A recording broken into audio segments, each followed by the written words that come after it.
Senator Reedy, the governor's budget, big picture, what are your main takeaways? Well, when I heard that there was going to be $2 billion in cuts, I said, that's great, but it's a $3 billion deficit. And of course, what we've had with the governor's budget is over $1 billion in tax increases, tax fee and other types of charge increases to double down on what's already been well over 300 fee and tax increases since he became governor. And then when we dig into the details, it's really not $2 billion in cuts. In fact, the Department of Legislative Services analysis says that the $3 billion deficit, which has been caused by the General Assembly overcommitting to spending long term that's now coming due, if about 40% of the governor's proposal to close this $3 billion gap is reductions in spending increases. And then about 40% is taxes. And then about 20% is just moving money around, which is fine. That's part of managing a budget, but it's hardly the kind of thing we need. Marylanders are overburdened, overtaxed. Our economy is not growing because we have punished the private sector in this state for too long.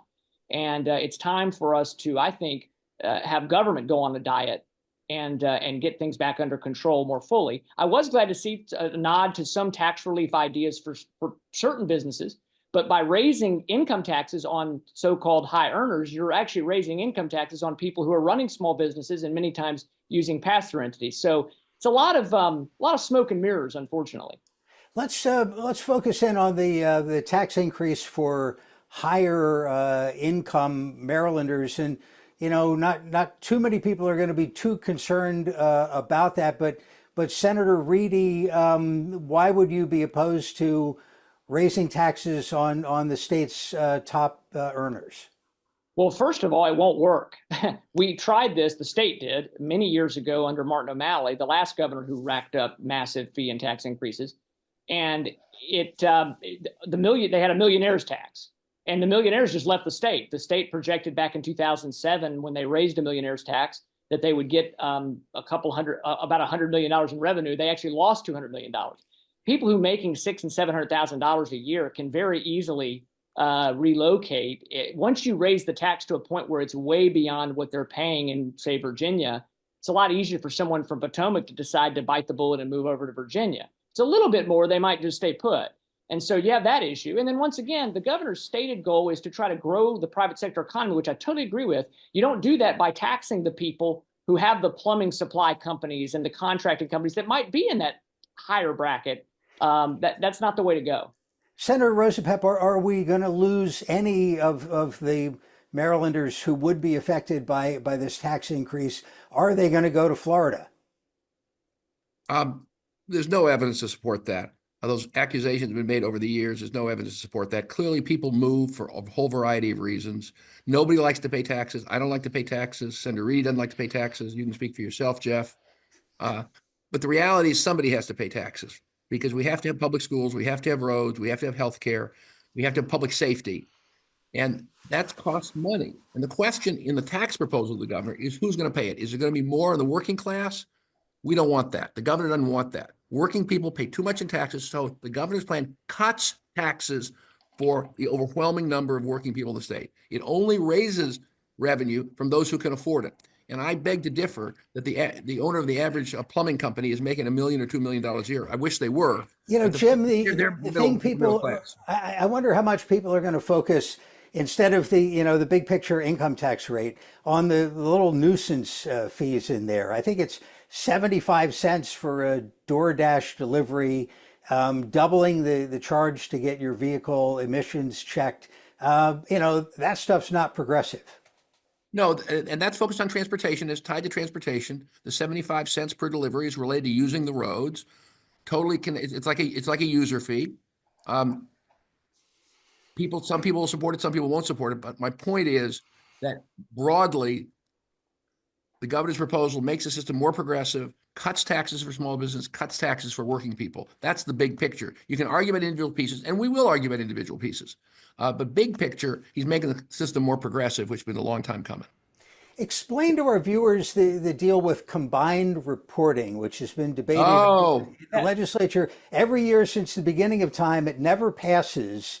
And in layman's terms, what is it and why hasn't it gotten through the legislature before? Will it this time? Is that for me? Sure. Okay, fair enough. It hadn't gotten through because a handful of big companies don't want to pay their fair share of taxes. Combined reporting is the law in 30 other states.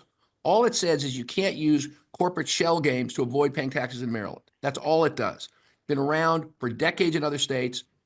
Some big corporations, these are multi-state corporations. These are not small businesses in Maryland. Small businesses in Maryland have been carrying too much of the load because these big businesses have been using corporate shell games to avoid taxes. I really applaud the governor for taking on these big boys. But it's never gotten through the legislature. Why would it this time? I think because Governor Wes Moore has a vision of making the system more fair by making these big corporations pay their fair share. And I think the governor is very strong on this. And I hope that Senator Reedy will join us in closing these loopholes for big multi-state corporations so we can lower taxes on small businesses. Senator Reedy, is it a loophole? Yeah, Jeff, I would say that there's pros and cons to combined reporting, but I think it's instructive of this budget proposal from Governor Reedy. He likes to talk about cutting taxes for people and cutting the corporate tax by 1/4%, which I like cutting the corporate tax. I think it's a good idea. But then at the same time, some of the very same corporations, it's like you're getting money back from you're not making the state any more business friendly if you're doing combined reporting and then saying, oh, but we're cutting the corporate tax 1/4%. It's an interesting argument, but you made a great point, Jeff, about this idea that middle class folks are going to get a tax cut. Their income tax might go down $300, but by the time they're done paying higher gas tax prices, their car registration tax was doubled last year, but we gave time to phase it in. I didn't vote for it, but it was time to phase it in. The governor's budget accelerates that to speed that up and actually makes you pay a penalty if you pay installments. So there's just all these regressive things built in. So and people, by the way, let's be clear, people are going to say, oh, I get a tax cut, but my assessments have massively gone up. My electric bills are out of control because of the General Assembly's over-reliance on renewable energy.